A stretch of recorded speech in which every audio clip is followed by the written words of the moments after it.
By virtue of wanting something, it's a reflection of the fact that you don't have it. So how do you have something in your list of desires without the fact that you're backfilling your grid with the fact that it's not existent in your life? Perfect question. No better question ever. We don't know.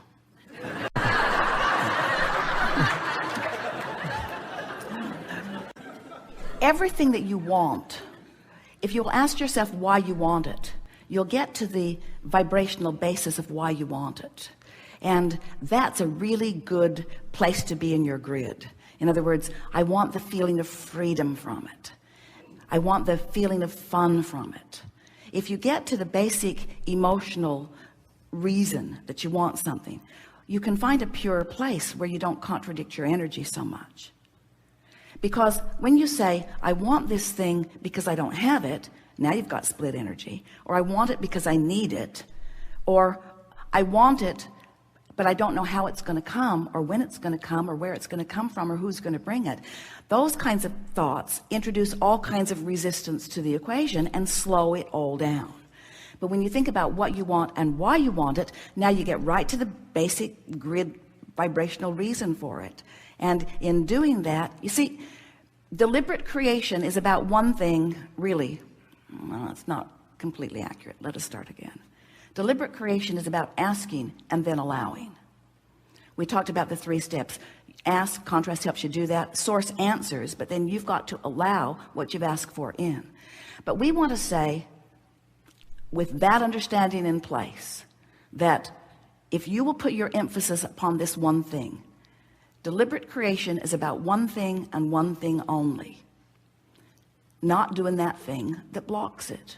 Not doing that thing that hinders it. Now that's a screwy sort of backwards pushing against way even to describe it.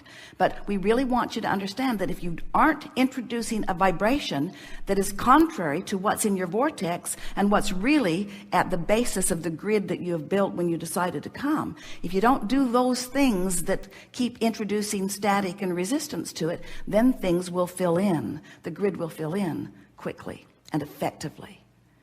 We want to re-emphasize something that many of you have heard us talk about before, and that is, this is the way we've said it before. When one who's connected to the stream, or one who's in the vortex, one who's tuned in, tapped in, turned on, one who is in alignment with source energy, we've been using all of those expressions.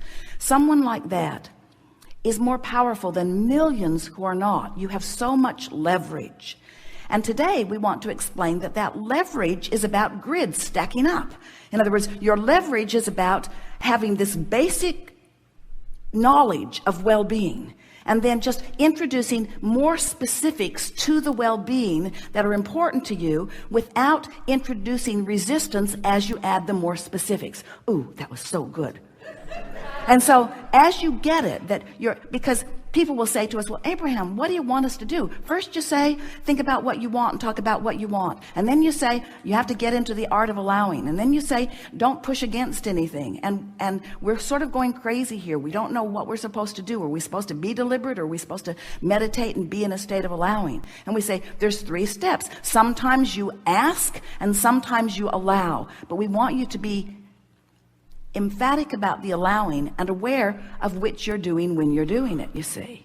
So it's a wonderful thing to say, I want something that I don't have. And it's even all right if it stirs up a little discord in you as you realize how much you want it and how absent it seems to be right now. But then your work is to put the emphasis upon the part of what you want that you've already got. And there is no situation ever that the part that you really want, even though it seems impossible, is something that you already do have.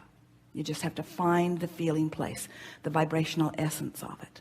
And when you do, then the grid starts filling in with evidence that seems impossible, with evidence that seems amazing, with evidence that defies the logic that most humans are applying to all things.